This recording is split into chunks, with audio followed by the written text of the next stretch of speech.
conference addressed by the Coalition of Northern Groups for Good Governance on the renewed political and partisan-induced killings and protests by contracted groups in some parts of northern Nigeria held in Kaduna dated June 20, 2020. Esteemed ladies and gentlemen of the fourth estate of the realm, let's warmly welcome you members of the press to this briefing and also seize this unique privilege to specially thank Almighty God for our country and our lives.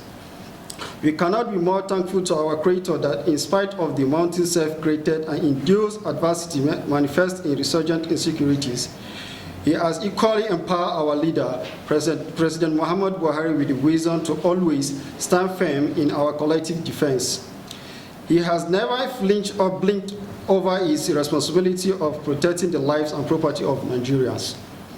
However, we can never find it intolerable, unacceptable, and very expedient to once again speak to the Nigerians, particularly some excited and partisan merchants of violence and killings contracted to cause unrest, agonies, and bloodshed in part of northern Nigeria.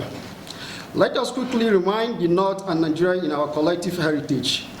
It is very painful that some dubious characters are aligning with internal and external forces to destroy it. We are angered by this development, and it will be a shame for our generation to bear this stigma, and therefore, the imperative for caution. We thought with 2019 electionary campaigns over, elections won and lost, some sanity would return to the self-acclaimed political godfathers of Nigeria. The renewed acts of armed banditry, killings, and other horrendous atrocities, especially in parts of the North, are not only induced, but politicized by disgruntled politicians and campaigners seeking to administer Nigeria from the back door, as typified by their constant summons for the sack of serving chiefs. Quite belatedly, we have realized, underestimated, and improbably decoded the indignation and passion for these forces for evil against us. There's every need for concerted effort by all stakeholders towards tackling the security challenges, particularly in the north part of the country.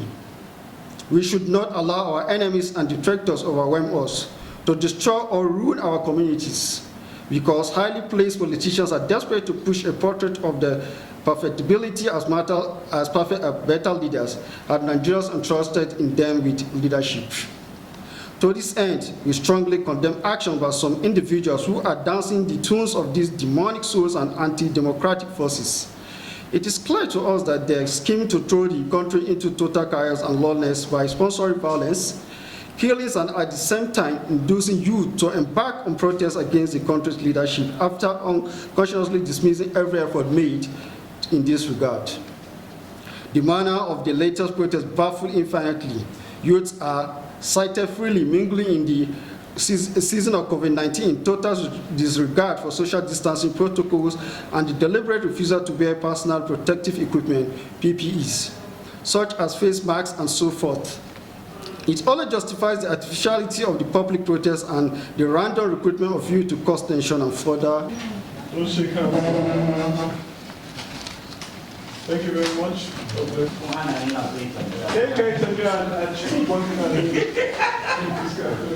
guys,